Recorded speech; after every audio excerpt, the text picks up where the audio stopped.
Oh, welcome back, everybody. This is session number 3 on day 2 of hearing stream number 2 into the combined Wairarapa district plan.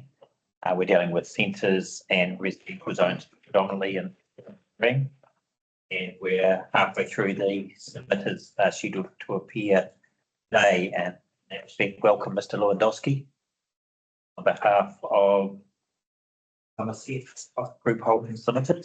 Can you hear us okay? I can hear you, Mr. Chair. Can you hear me?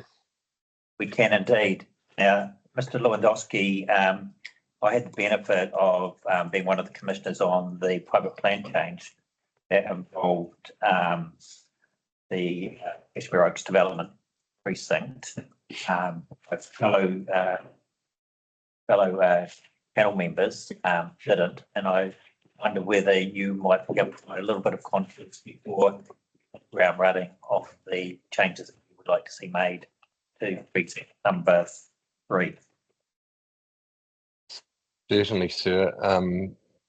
You'll forgive me if I fudge the dates somewhat. That part's become a little hazy in my mind, but by way of background, Somerset, through an associated development company, brought a parcel of land of about 14 hectares from memory at the northern edge of the Masterton Township, and subsequently applied for a private plan change to rezone that from what was a general rural zoning to a residential zoning. I think that was applied for in 2022, late 2022 from memory. That subsequently progressed to a hearing in 2023, mid 2023, I think, again from memory, and a decision issued late last year, I believe, Commissioner McMahon from memory, that successfully rezoned that parcel of land.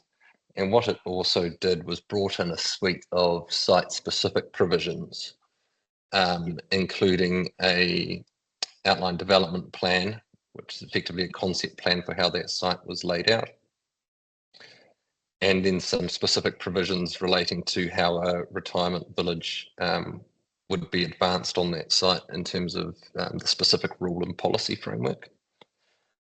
Just another thing to note there was that of that 14 hectares, about 10 was directed towards a retirement village, with the balance simply being left as balanced residential. Resource consents have subsequently been applied for. So Somerset holds a resource consent from the regional council for that project and is in the final stages of working through, I guess, matters of detail with Masterton District Council. So I expect that consent to issue in the not too distant future. Mr. Lewandowski, is that the consent for the retirement village itself, as opposed correct, to sir. The balanced residential? That's correct, yes, for the retirement village. What's the, to the extent you're able to answer, what's the plan and timetable for the balance allotments? I can't speak to that, sir. I'm sorry. Thank you. Happy to answer any more questions on that background, sir, but hopefully that provides a brief synopsis anyway. Yes. Yeah, all right. I'm getting nods here that's sufficient, Mr. Lewandowski. So thank you for that context.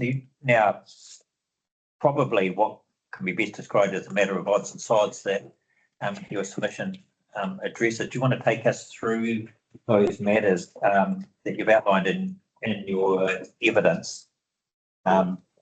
Probably from about 4.1 onwards. Yes, that's right.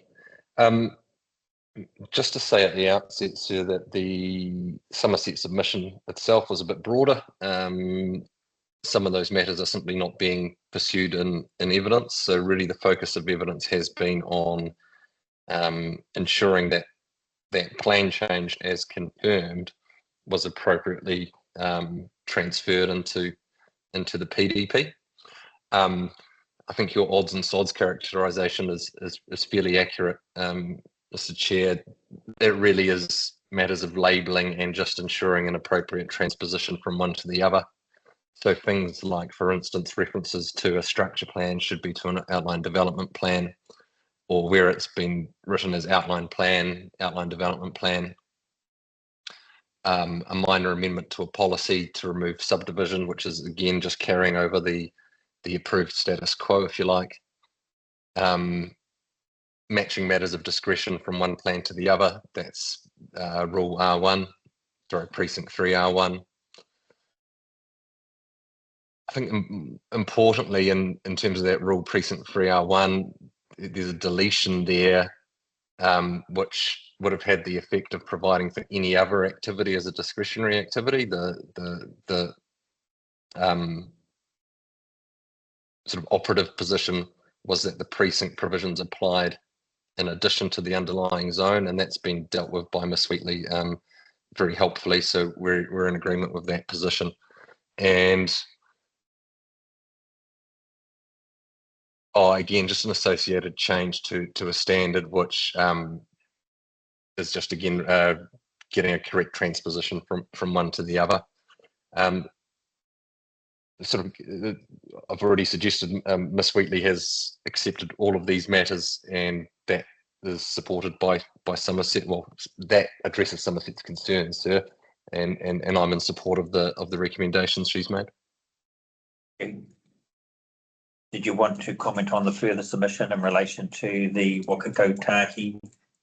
No, sir. That again is not being pursued. Where there's an acceptance that is also the correct position from the operative plan change. So as that stands now, that is an appropriate position to take. That would suggest, Mr. Lewandowski, that there's no remaining matters of contest or contention. Exactly, sir. This was, I guess, short and sweet. So while I was happy to accommodate your time request, I don't think I'll be much of a time filler for you. Okay. Okay. Well, I understand that. We'll just see whether there's any questions arising. And I'll just check with Ms. Wheatley, any matters that you would seek some clarification on? That's all clear, thank you. All clear. So I think that's all clear to say thank you for your attendance. For keeping it short and sweet. Will you be attending any other hearing streams, Mr. Lewandowski?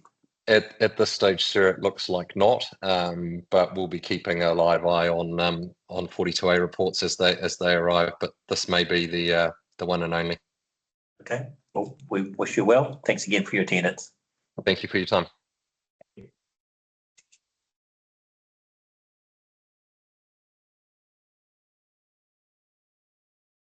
Okay. Where are we, Ruth? Probably during the hearing at this stage. Yeah, next person's not scheduled for 1:30. Is that Mr. Byrne? Yeah.